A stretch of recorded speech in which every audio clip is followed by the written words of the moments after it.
and therefore this bill needs to be withdrawn immediately. Thank you, Mr. Speaker, sir. Dharmendra Yadav. धन्यवाद अध्यक्ष जी। मैं इस संविधान के 129वें संशोधन अधिनियम के विरोध के लिए खड़ा हूं। अध्यक्ष जी, मैं समझ नहीं पा रहा हूं, अभी 2 दिन पहले संविधान को बचाने की, संविधान की गौरवशाली परंपराएं की कस्में खाने में कोई कमी नहीं रखी। 2 ही दिन के अंदर संविधान की जो हमारी मूल भावना है, 2 ही दिन के अंदर संविधान का जो हमारा बेसिक स्ट्रक्चर है, 2 ही दिन के अंदर संविधान का जो हमारा संघीय ढांचा है, उसको खत्म करने के लिए संविधान संशोधन बिल लाए हैं।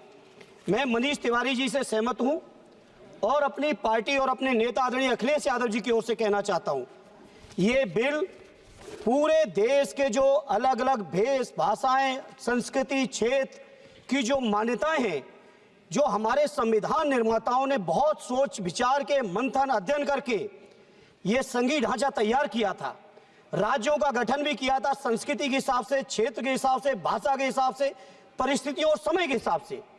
मैं नहीं समझता अध्यक्ष जी, मुझे कहने में कोई संकोच नहीं, उस समय के हमारे संविधान निर्माताओं से विद्वान, बाबा साहब भीमराव अंबेडकर से ज्यादा विद्वान इस सदन में अभी कोई नहीं बैठा, मुझे कहने में संकोच नहीं है। और ये संविधान की मूल भावना को खत्म करके कैसे तानाशाही के रास्ते निकाले जाएं, इसके अलावा कोई काम ही नहीं बचा है।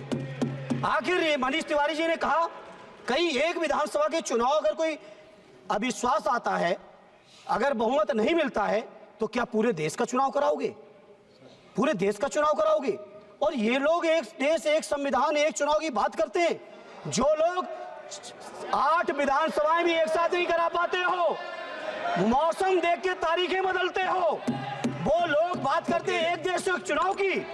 इसलिए अध्यक्ष जी, मैं अपनी पार्टी की ओर से, अपने नेता आदरणीय अखिलेश यादव जी की ओर से इस बिल का पुरजोर विरोध करता हूं और आपके माध्यम से देश के जनमानस से कहना चाहता हूं, ये भारतीय जनता पार्टी के लोग तानाशाही लाने के नित नए रास्ते लाते हैं।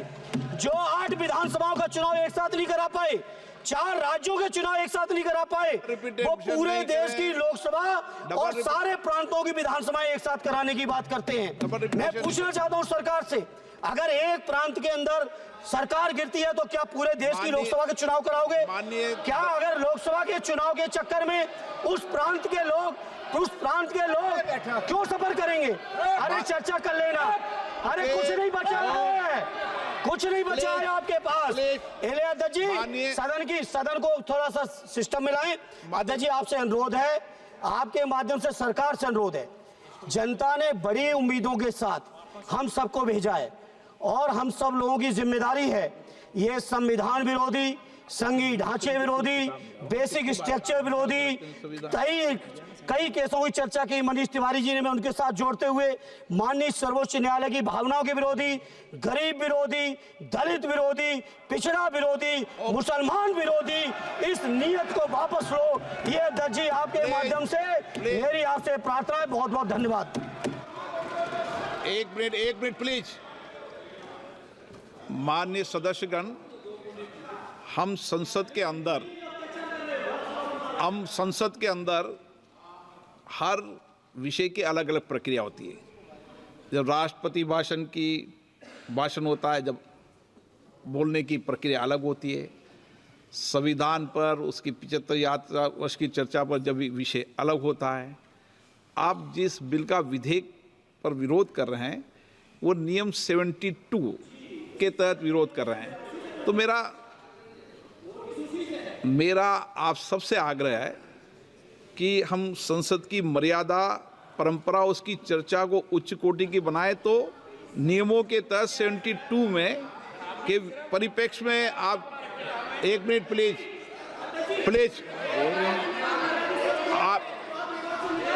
आप प्लीज,